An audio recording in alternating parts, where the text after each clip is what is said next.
Hello guys, welcome to my channel. I'll show you how to play Runaway by Linkin Park in a standard tuning again. So first step, uh, the intro was in power chord, but I'll show lately how to play in a different way. So the intro is B and D, then G sus2, and then A. First B, then D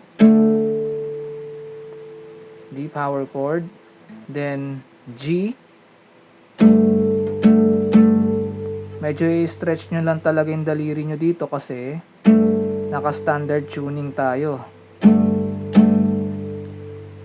But in drop D, ganyan lang forma nya nun pag naka-drop. Pero since standard tuning ang tinuturo ko, this is the way how to do this a power chord sus2. I'll show you.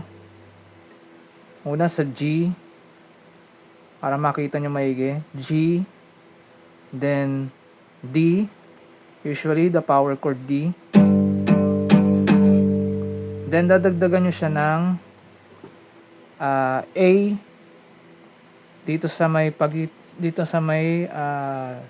D, A, D and A. So G, D, A. Kaya yan yung G sus2 or G sus2 power chord.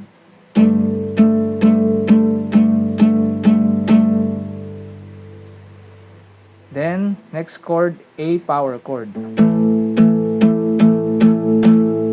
Or you can play it as a traditional power chord na dalawang finger lang.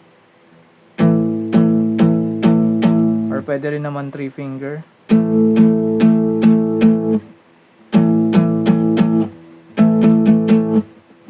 So, ganyan. Yung intro.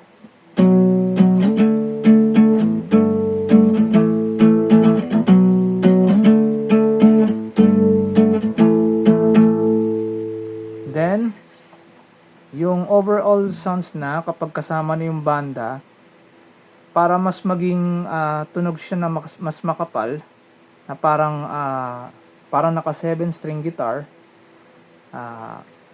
tuturo ko naman dito yung pa-inverted power chord ng B at saka D. So, inverted power chord, una yung B, imbis na dito sa baba, yung kanyang F sharp, yung kanyang fifth, ilalagay ulit natin dito sa top string. Lalagay natin dito yung pinaka fifth note nya.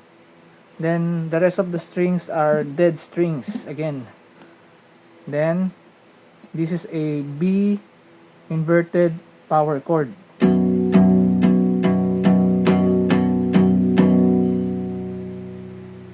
So, parang naka-drop B na. Then, B, then, i-switch nyo lang sa D.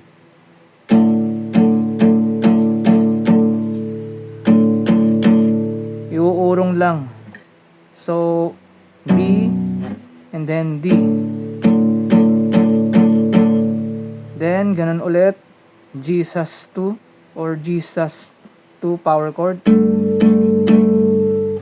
Then, A.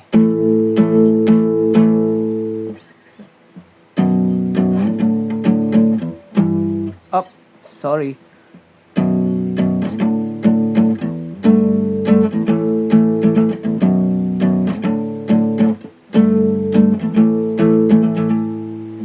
Tapos, yung verse niya, ang verse niya ay B.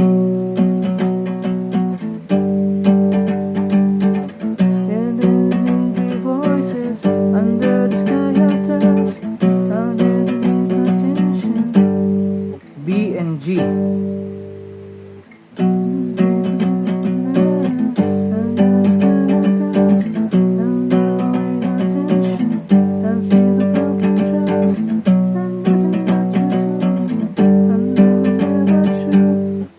pagdating na doon sa refrain, bigla mag-iiba na siya ng chord. Magiging E. Never found myself in question. G. E, N, saka G. E and G power chord. Never found myself in question. Get to by association. Tapos bigla mag-A. Yun yung katapusan niya bago mag-chorus.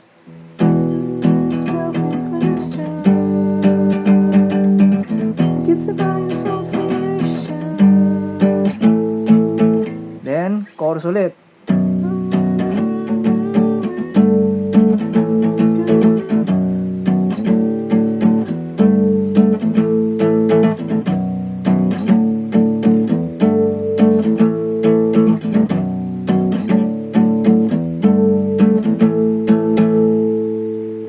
So, yun yun.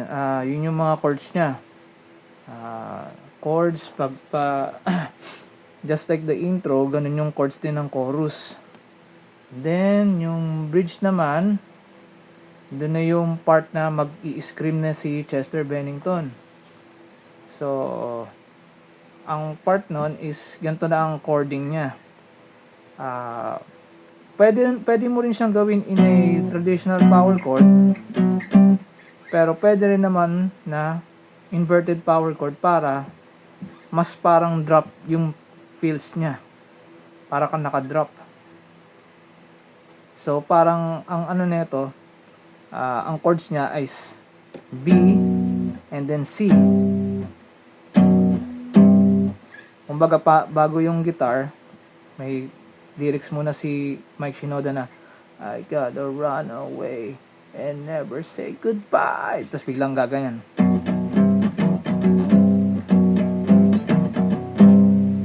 Ganon yung mga chords niya pag sa bridge.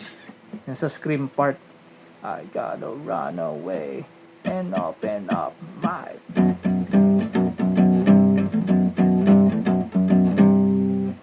Ganyan yung chord niya.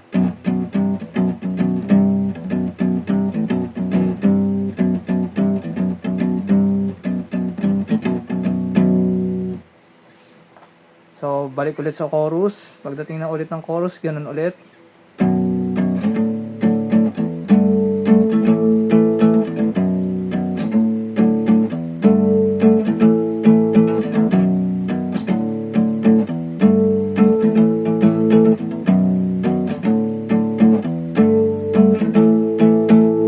Tapos, sa outro, ganun na rin. Same chord lang din.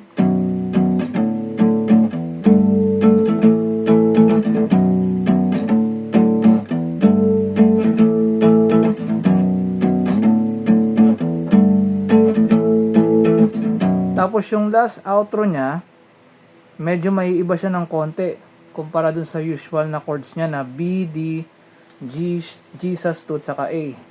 Para magiging ganito na ang chords niya bago matapos yung kanta.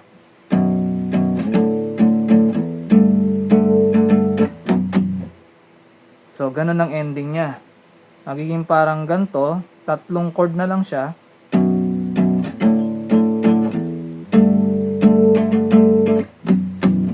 Biglang palm muted na B. So, ganito ulit yun.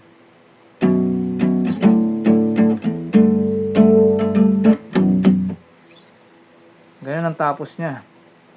So, yun lamang buong chords ng Runaway by Linkin Park.